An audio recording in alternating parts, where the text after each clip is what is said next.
Gloria a Dios. Buenos días, hermanos. Que Dios os bendiga. Vamos a poner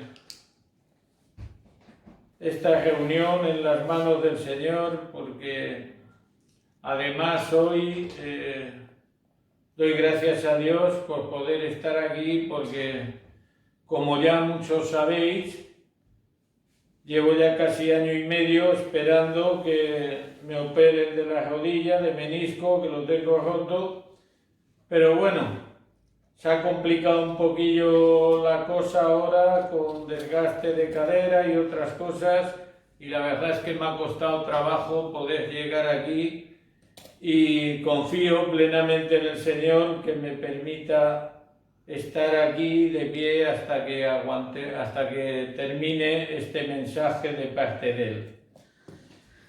Padre, te doy gracias, Señor, en esta mañana. Gracias, bendito Dios, porque sabemos que tú tienes el control de todo.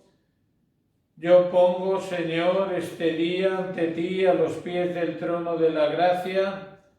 Pongo, Señor, todo aquello que no está bien en mí, la rodilla, la cadera, todo aquello que el enemigo pueda usar para que no se haga tu santa voluntad en esta mañana.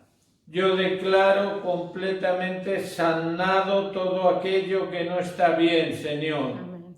Gracias te doy, Señor. Yo declaro también en esta mañana que aun a pesar, Señor, de que este local, la congregación, está vacío, pero tú, Señor, eres omnipresente, estás en todo sitio, en todo lugar, y los hermanos, Señor, que me van a ver a través de Facebook, van a poder recibir tu palabra. Y yo sé que en esta hora nuestros espíritus están unidos, Padre. Gracias te doy, Señor, y pongo esta palabra que tú me has dado ante ti a los pies del trono de la gracia. Sé tú, Señor, quien esté hablando. Usa, Señor, mi boca, Padre, para que todo aquello, Señor, que digan esta mañana no sea yo, sino tú hablando a través de mí. Gracias te doy, Señor, en el nombre poderoso de tu Hijo amado Jesús. Amén y amén. Amén. Gloria al Señor. Pues hoy el título de este mensaje es una pregunta muy sencilla. La respuesta, yo diría que no es una respuesta de palabras, sino una respuesta de hechos. Y el título es el siguiente: ¿somos nosotros o Dios en nosotros? Veréis, es curioso, ¿no? Aquellos que ya tenemos unos años y hemos tenido una dilatada vida laboral, profesional, en la cual pues también hemos conocido muchas empresas, sus dueños, sus jefes, pero sí me llama la atención, como no puede ser de otra manera, y más hoy en este mundo de la tecnología que existe, que la persona como ser humano pasa a un último término y por encima de todo prevalece el conocimiento. Es decir, que en primer lugar está el conocimiento del hombre y después el hombre que posee el conocimiento. Lo cual, la verdad, me provoca gran tristeza el ver el orden de importancia. Vale más el conocimiento del ser humano que el ser humano en sí. Y esto me trae también a memoria, y añoro también, puesto que he conocido otros tiempos, y me pregunto, ¿dónde están quizás aquellos jefes, aquellos dueños de empresas que valoraban más la actitud de la persona que su propio conocimiento? Porque aunque hoy día eso resulte raro escucharlo, Hubo un tiempo que era así, donde estaban aquellos que te decían, bueno, cuando hablaban con tu padre o tu padre decía, don fulano, ¿le puede usted dar trabajo al chico que aprenda un oficio? Y este hombre decía, bueno, si es obediente y humilde el chaval y se deja enseñar, lo prefiero a alguien que sea mucho más espabiladillo o altivo o prepotente. Quizás en el principio no fuera lo más rentable para la empresa, pero cierto es que acababa por tener un vínculo en su gran mayoría, sin lugar a dudas, y que su carrera laboral empezaba y acababa en muchas de estas empresas.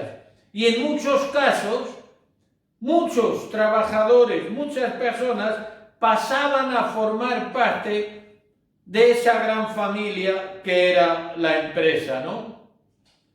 Aun a pesar de toda tecnología, creo sinceramente que hoy día existe mucho necio. Aún por sabios que muchos se crean o parezcan. Pero necio, hablemos con propiedad. Y hablar con propiedad es lo que dice estrictamente el diccionario de la palabra necio, que la define así: imprudente, terco o porfiado en lo que hace o dice. También hace cosas con ignorancia, imprudencia o presunción. Podéis ver que la necedad o el necio no es cuestión, de ir a la universidad. No es más bien cosa de carácter. Es más bien cosas de actitud. Yo que, como ya sabéis, soy un hombre de refranes, hay uno que dice, necios y porfiados hacen ricos a los abogados. Esto nos lleva a pensar que cada día vivimos en una sociedad humana, pero deshumanizada y egoísta. Hay cosas que, por mucho que nos empeñemos, ni el colegio, ni el instituto, ni la universidad nos enseñan. Y es el amor hacia el prójimo, hacia nuestros semejantes. Esto ha de venir ya, como se suele decir, mamadito de casa. Tampoco nos enseñan ni mansedumbre ni humildad, ya que quieren que seamos por encima de todo en esta sociedad egoísta. Lo que quieren que seamos es competitivos al 100% en grado sumo.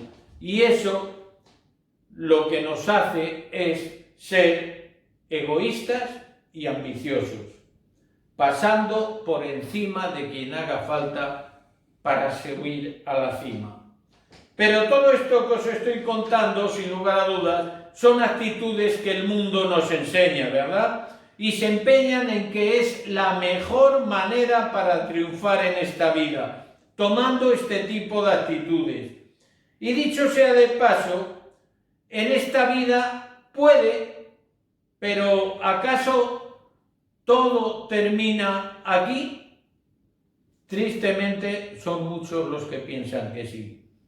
Estamos viviendo y viendo cada día infinidad de tropelías, de robos y toda clase de inmoralidades a la carta, es decir, para todos los gustos, ya que hay, como os digo, infinidad en esta sociedad que vivimos, de todo y mucho nada bueno. Aquellos que deberían ser de ejemplo y de testimonio para todos son los más prolíferos, políticos, empresarios, religiosos y hasta muchos autoproclamados cristianos. Su testimonio tristemente nada tiene que ver con la palabra de Dios. Pero aunque aún muchos no lo crean, tenemos un Dios de justicia y en todos vamos a tener que dar cuentas a Él. Él nos proporcionó la mejor guía de vida y es su propia palabra llena de amor y de sabiduría para dar vida a nuestra propia vida. Dios, hermano, te hizo libre y te dio libertad para elegir. Entre estas dos opciones, porque solamente hay dos opciones. Una, de la forma que Él te muestra en su palabra. Puedes vivir así, de la forma como el Señor te muestra en su palabra. Y otra, de la forma que en tu libre albedrío quieras vivir. Y la diferencia se limita solamente también a dos cosas, según la que elijas. O muerte o vida. Tú eres libre para elegir. Si prefieres hacer lo que el Señor te dice o prefieres guiarte, entre comillas, por tu propia sabiduría. Hermanos, si somos capaces de controlar nuestra propia lengua y somos capaces también de tener un trato apacible y con amor hacia nuestros semejantes, no te quepa para nada la menor duda que estas actitudes en tu vida son claras evidencias de la sabiduría de lo alto, de la sabiduría de Dios en tu vida como hijo de Dios, como cristiano y como discípulo de Cristo. Y si esto es así, y permanece y perseveras en la perfección hasta el fin, porque es lo que Dios quiere, que permanezcas en esa posición hasta el fin, en el camino de la perfección. Y ahora, hermano, vamos a pasar al texto de la palabra que Dios tiene para nosotros hoy, y la vamos a encontrar en el Evangelio de Santiago, capítulo 3, versos del 1 al 18. Aquí el apóstol Santiago comienza hablándonos de la lengua y nos dice así: hermanos míos, no os hagáis maestros muchos de vosotros, sabiendo que recibiréis mayor condenación. Porque todos ofendemos muchas veces. Si alguno no ofende en palabra, este es varón perfecto, capaz también de refrenar todo el cuerpo. He aquí nosotros ponemos freno en la boca de los caballos para que nos obedezcan y dirigimos así todo su cuerpo. Mirad, también las naves, aunque tengan grandes y llevadas de impetuosos vientos, son gobernadas con un muy pequeño timón por donde el que las gobierna quiere. Cuando habla como un pequeño timón, hermanos, el timón sin duda alguna representa la lengua, la cual puede arrastrar a cualquier persona o a la ruina o a la perfección. Así también la lengua es un miembro pequeño, pero se jacta de grandes cosas. He aquí cuán grande bosque enciende un pequeño fuego. Y la lengua es un fuego, un mundo de maldad. La lengua está puesta entre nuestros miembros y contamina todo el cuerpo e inflama la rueda de la creación. Y ella misma es inflamada por el infierno. Porque toda naturaleza de bestia y de aves y de serpientes y de seres del mar se doma y ha sido domada por la naturaleza humana. Pero ningún hombre puede domar la lengua, que es un mal que no puede ser refrenado, llena de veneno mortal. Con ella bendecimos al Dios y Padre, y con ella maldecimos a los hombres que están hechos a la imagen y semejanza de Dios. ¿Esto cómo puede ser, hermanos? De una misma boca procede bendición y maldición, hermanos míos. Esto no debe ser así. ¿Acaso alguna fuente hecha por una misma abertura agua dulce y agua amarga?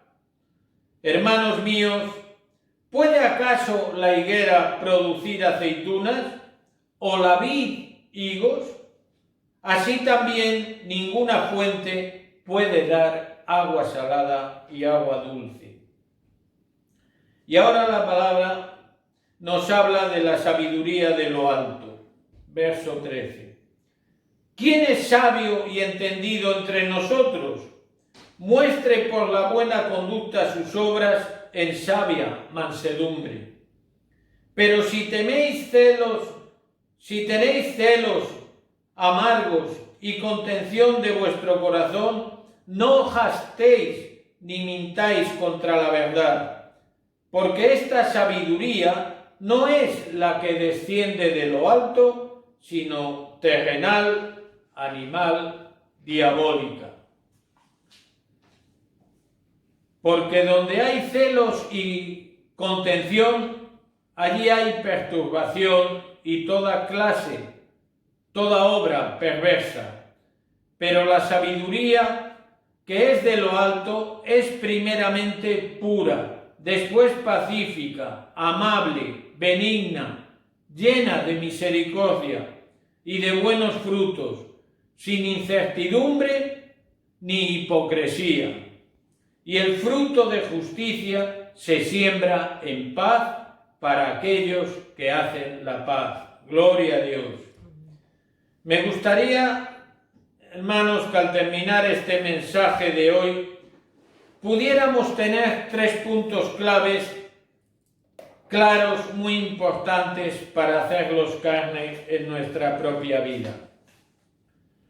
Primero, debemos entender los principios bíblicos de la sabiduría. Segundo, también hay una cosa que tendremos que tener muy clara, y es que Dios es la fuente de la verdadera sabiduría, no hay otra. Y punto 3, por último, hemos de buscar la sabiduría de Dios si verdaderamente queremos vivir una vida plena y satisfactoria. Hermanos, el apóstol Santiago en el capítulo 3 hace énfasis en la sabiduría. Pero hay algo que por su propio peso, y es que la persona que es sabia le da a Dios el lugar apropiado en su vida, es decir, el lugar principal. La sabiduría divina basada en el temor reverente a Dios induce, sin duda alguna, al cristiano a guardar todos sus mandamientos.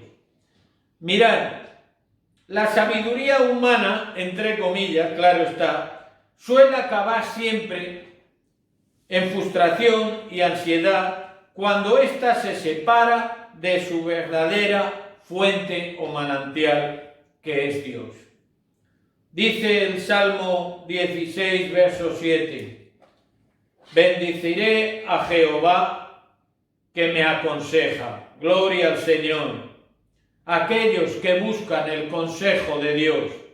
Dios promete dar sabiduría y consejo a todo aquel que le busca. ¿Tú le buscas con fe? ¿Tú pides el consejo y sabiduría de Dios en todo aquello que quieres hacer? ¿En esos proyectos que tienes para tu vida? Al principio también de este capítulo 3 nos habla Santiago de la lengua. Hoy día solo hay que ver, por ejemplo, la televisión, escuchar la radio, internet, cine o cualquier otro medio y tendremos un claro ejemplo de cómo no debemos hablar y, por supuesto, actuar. Muchos no ven el trasfondo. Se piensan que las palabras solo son palabras y no tienen consecuencias ninguna. Y no hay que darle importancia al vocabulario. Pero la lengua, sin lugar a dudas, o bendice o pierde al hombre. Quizás os preguntéis, ¿pero hay en la Biblia acaso mucha información sobre la forma de hablar? Sin lugar a dudas, más de la que pensáis y os puedo dar algunos ejemplos. Mirad, por ejemplo, en Job 5:21 habla del azote de la lengua. En el Salmo 52, verso 2, habla de la lengua como navaja afilada, es decir, peligrosa. En Jeremías 9:8 se refiere a la lengua como saeta afilada, también mucho peligro. En el Salmo 35:28, la lengua puede hablar de la justicia divina y alabar a Dios, o pasearse por toda la tierra esparciendo destrucción. Y también tenemos, como no, Efesios 4:29, la lengua puede ser de ayuda y bendición a los oyentes. Gloria a Dios. Y eso es lo que tenemos que buscar nosotros, ser de ayuda, ser de bendición. Cada vez que abrimos la boca, cada vez que hablamos, nuestras palabras tienen que ser palabras que vengan de lo alto, palabras de parte de Dios, palabras que el Espíritu Santo ponga en cada uno de nosotros. Mirad Proverbios, en el libro de Proverbios, capítulo 18, verso 21. Dice, la muerte y la vida están en poder de la lengua. ¿Qué importancia tiene la lengua, no? Que el que tú vivas o mueras espiritualmente depende de lo que tú digas con ella. Y podría poneros otros ejemplos, pero solo añadir algo más. Y es que tanto la filosofía, la psicología y la literatura han enseñado de una forma u otra que la lengua puede ser un instrumento muy peligroso, y eso no hay duda. Pero al mismo tiempo la lengua también puede ser, sin duda alguna, un instrumento de bendición muy valioso para consolar a aquel que lo está pasando mal, para bendecirlos. Y también hay ejemplos en la palabra sobre esto. Mirad también el Salmo 45:1. El salmista habló de su lengua como de una pluma de escribiente ligero. Y en Proverbios 10:20 la compara con plata bien escogida. También en el libro de Proverbios 12:18 con la salud, y en el 15, versículo 4, como un árbol de vida, gloria al Señor. ¿Y tú cómo usarás tu lengua? ¿Para bendición o para maldición? ¿O qué hace? ¿Haces esa extraña combinación de ambas, entre la sabiduría terrenal y la celestial? Pues eso, permíteme que te diga que es totalmente imposible. Eso no lo puede hacer. Es bueno que veamos las características de ambas. Si vemos la sabiduría humana, entre comillas, como decía antes, hablábamos terrenal, es material y orientada a cuidar las cosas terrenales, materialista 100%. El 2, el animal o naturaleza sensual. Esto es con unas inclinaciones para adaptarse a satisfacer la naturaleza baja y corrupta del ser humano. Y 3, la diabólica, los que producen los demonios influenciados por Satanás, el diablo, que el Señor los reprenda. Y todo esto, el resultado es el que: envidia, egoísmo, ambición, divisiones, jactancias, engaños, corrupción, inestabilidad, anarquía y toda clase de actos viles que nos alejan cada día más y más de Dios. Si vemos en el versículo 13, el apóstol Santiago vuelve a expresarse como en el versículo 1, en relación con los que se creían maestros y sabios. Aunque lo parezca, Santiago en ningún momento, hermanos, está en contra de los maestros. Sí está en contra de los que tienen la actitud de pretender enseñar cosas que ni ellos mismos entienden ni cumplen. Seguro que Santiago tenía en mente a los judaizantes que nos habla en el libro de Hechos 15, que si cierto es que demostraban tener celo, pero carecían de entendimiento. Estos fariseos conversos no habían abandonado totalmente sus viejas creencias para nada, sino que solamente habían agregado, habían añadido su fe en Cristo, antiguas ceremonias y leyes. Y esto es una práctica común hasta hoy día también en la Iglesia del Señor. Hoy día en la Iglesia del Señor cada día se agregan más seguidores a Cristo, gloria a Dios. Pero el gran problema es que no desaparecen de su mochila los antiguos rudimentos y en su propia sabiduría y vanidad pretenden enseñar la buena doctrina a otros. No puedes venir a los pies de Cristo y guardar en tu mochilita tus secretos, tus actitudes. La palabra nos enseña que si estás en Cristo, nueva criatura eres. Por lo tanto, las cosas viejas pasaron. He aquí, todas son hechas nuevas.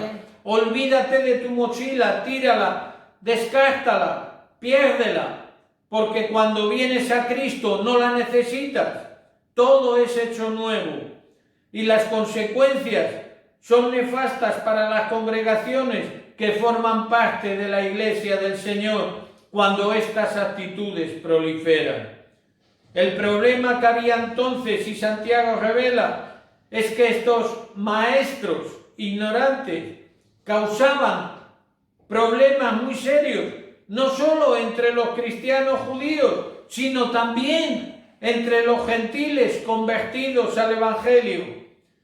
De hecho, hubo que convocar un concilio, el concilio de Jerusalén, para poder solucionar este problema que verdaderamente era acuciante. Y hoy día, aun pasados los siglos, la Iglesia sigue arrastrándose y sigue arrastrando el mismo problema. Y todo por esa propia sabiduría, es decir, mi ego, yo, pues tú y yo, nada. El Señor. El gran problema que había entonces es el mismo de hoy. El riesgo que estos maestros dejaran entre los recién convertidos las huellas de sus falsas enseñanzas. Ese era el problema, que cuando venían los recién convertidos en la fe, los biberones que se les daban eran biberones contaminados. Por si era poco, la vida de estos contradecían las enseñanzas e instrucciones que impartían. Es decir, que muchas veces era ese famoso refrán de haz lo que yo digo, pero no hagas lo que yo hago. No daban testimonio de lo que se supone que ellos creían, aunque estuviera equivocado. Yo diría que deshonraban el Evangelio y aún más, aumentaban cada día con esa actitud su propia condenación. Hermanos, la enseñanza es un ministerio establecido por Dios, es decir, los maestros. Y es establecido por Dios porque si recordamos el libro de Efesios en el capítulo 4, verso 11, nos dice: Él mismo constituyó a unos apóstoles, a otros profetas, a otros evangelistas, a otros pastores y a otros maestros. Amén. Toda enseñanza relacionada, hermanos, con la palabra de Dios debe ser evaluada con sumo cuidado y en oración. Tenemos que ponerlo todo en las manos del Señor. Siempre hemos de seguir la dirección del Espíritu Santo, ya que su misión es siempre guiarnos y guiarnos a la verdad. Si hacemos así, no correremos el peligro de ser llevados por cualquier viento de doctrina. Vientos de doctrina que cada día tristemente saben más. Hermanos, hay dos cosas fundamentales que un maestro con sabiduría de lo alto ha de hacer. Una, no basarse solo en sus propias opiniones y perjuicios. Y dos, practicar en todo momento lo que enseña. Hay que ser honestos con uno mismo. Y para conseguir que esto suceda, el Hijo de Dios tiene una manera. Y es suprimir todo impulso de la carne mediante la relación genuina e íntima con Dios. Cuanto más relación tenemos con Dios, más estamos desechando, más nos apartamos de toda postura, de todo vocabulario, de toda acción, de toda forma de proceder que el mundo suele hacer. Hoy día, aun a pesar de los siglos, hermanos, sigue existiendo ese espíritu que el apóstol Santiago condena en su epístola. Y lo peor es que muchos cristianos practicantes, hermanos, de esa mala enseñanza y basada en sabiduría humana, dicen estar defendiendo la causa de Cristo. Grave error. El cristiano siempre ha de ser un buen practicante de la misericordia. De la mansedumbre. Pero esta mansedumbre no ha de confundirse con la debilidad. No es lo mismo tener mansedumbre que ser débil. O como dicen algunos, que ven a personas con una mansedumbre exacerbada y dicen, este es tonto. Una cosa es eso y otra cosa es tener mansedumbre que viene de parte de Dios. Una actitud de bondad, modestia y comprensión ha de ser la característica que distinga siempre la verdadera sabiduría de lo alto, que es la que nosotros como hijos de Dios tenemos que adaptar, tenemos que coger, tenemos que implantar en nuestro corazón, en nuestra mente. El buen maestro cristiano debe estar más solícito a reconocer humildemente su ignorancia antes que sus conocimientos, porque no olvidemos que si algo bueno tenemos, como nos dice la palabra, eso proviene de Dios. Y os diré algo muy importante, hemos de tener en cuenta para nuestra propia vida. Jesús es el maestro más grande que ha existido y existirá en la historia. Pero fijaros, él era manso y humilde de corazón, qué cosa, ¿no? Y podemos verlo, por ejemplo, y recordarlo en el libro de Mateo, ¿no? Capítulo 11, verso 29, cuando Jesús dijo, llevad mi yugo sobre vosotros y aprended de mí que soy manso y humilde de corazón y hallaréis descanso para vuestras almas. Gloria a Dios. Esto nos lleva a pensar que si queremos enseñar como Él enseñaba, como Jesús enseñaba, también tenemos que seguir su ejemplo, también tenemos que ser mansos y humildes de corazón. Pero ahora vamos a ver la sabiduría de lo alto. Y aquí hay 5 puntos básicos, fundamentales.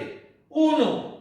La sabiduría de lo alto es pura, no está contaminada. 2. Es pacífica, siempre va a buscar la paz, nunca el enfrentamiento. 3. Es amable, es moderada, es considerada. 4. Es benigna, dispuesta a comprender y a perdonar. Y 5. Fructífera, da buenos frutos. Gloria al Señor.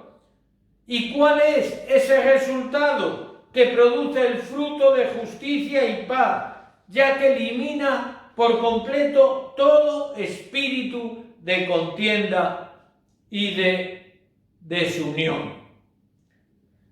¿Os dais cuenta de la gran diferencia entre la sabiduría de lo alto de parte de Dios y la sabiduría con minúscula y entre comillas humana o esa necedad? La gran diferencia entre ser nosotros mismos o tener a Dios en nosotros. En el capítulo 28, verso 12, Job preguntó: ¿dónde se hallará la sabiduría? Y en el verso 23 del mismo capítulo, él mismo responde: Dios entiende el camino de ella y conoce su lugar. Gloria al Señor. Por lo tanto, sin duda alguna, está muy claro que la verdadera sabiduría desciende de lo alto. La verdadera sabiduría viene siempre de parte de Dios, en contraste a la sabiduría humana o terrenal, que tiene sin lugar a dudas un origen demoníaco, dando su fruto en celos, en envidias, en hipocresía, en ideas deshonestas, entre otras muchas cosas. La sabiduría celestial o de lo alto produce y cosecha buenas relaciones. Su efecto se ve y se nota en el carácter del propio cristiano, del discípulo, del Hijo de Dios. Pero si hemos de saber que la semilla de justicia que da la sabiduría de lo alto nunca echará sus raíces en la tierra estéril y desolada de esa sabiduría terrenal o humana. Es imposible. Si verdaderamente buscas a Dios y quieres abandonar todo lo que hay en ti y pedirle a Dios sabiduría de lo alto, Él te lo va a dar. Pero antes tendrás que quitarte esa mochila que hablábamos. Esto quiere decir que hemos de cambiar, que hemos de renunciar a muchas de las cosas que nos gustan y, como dice la palabra, negarnos a sí mismos, que eso es difícil, Ya para terminar, las palabras que Santiago nos dice en el capítulo 1, verso 5, nos conviene recordarlas también ahora. Cuando dice: y si alguno de vosotros tiene falta de sabiduría, pídasela a Dios, el cual da a todos abundantemente y sin reproche, y le será dada. Gloria al Señor. Dice el necio en su corazón: no hay Dios. Y en el Salmo 14:1, pero yo te digo hoy, la decisión más sabia que una persona puede tomar es creer en Dios y aceptar a Cristo como Señor y Salvador personal. Hoy es el día de salvación, nos dice la palabra. Quizás, tal vez mañana sea tarde, porque ¿cuántos estamos seguros de nuestra salvación? ¿O cuántos pueden estar seguros que mañana o dentro de 5 minutos vamos a estar aquí? Si alguna duda existía en vosotros sobre la sabiduría de Dios o de lo alto, creo sin lugar a dudas que hoy Dios, a través de este mensaje, a través de su palabra, nos lo ha dejado muy claro.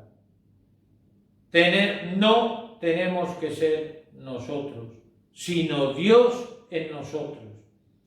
Que esta palabra que nos ha dado podamos tener la capacidad de tenerla en nuestro corazón, de poderla hacer carne en nuestra vida.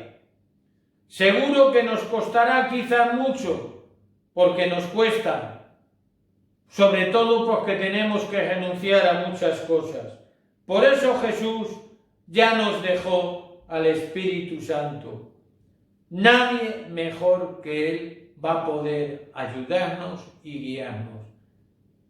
El Espíritu Santo mora en ti y mora en mí. Habla con Él, búscale, ten comunión con Él. No te rindas hacia adelante. Dios te está diciendo ahora mismo, yo creo en ti. No le decepciones al Señor, ya que eso implicaría tu propia condenación. Me acordaba en el año 2015 el lema que Dios nos dio para ese año, en el 2015, hace ya 5 años. Y los que estabais os acordaréis cuando lo diga. Y el lema que el Señor nos dio para el 2015 era: corre, no pares, no mires atrás y prosigue a la meta que hoy te marco. Hoy Dios nos ha marcado el camino, nos ha marcado la dirección, de dónde tenemos que buscar esa sabiduría de su parte, porque dice que además Él nos la va a dar abundantemente. Y si nosotros buscamos de la sabiduría de Dios, tanto nuestros hechos como nuestros dichos, sin duda alguna, van a ser como el día o la noche. Hermanos, solo una cosa más. Pidámosle al Espíritu Santo que nos ayude para que una vez más no seamos nosotros, sino Dios en nosotros. Y con esto, hermanos, es lo que el Señor tenía para cada uno de nosotros hoy. Como os decía antes, hagámoslo carne en nuestra vida, porque esto va a ser vida para nuestra vida. No seas tú, sino que sea Dios en ti. Que Dios os bendiga.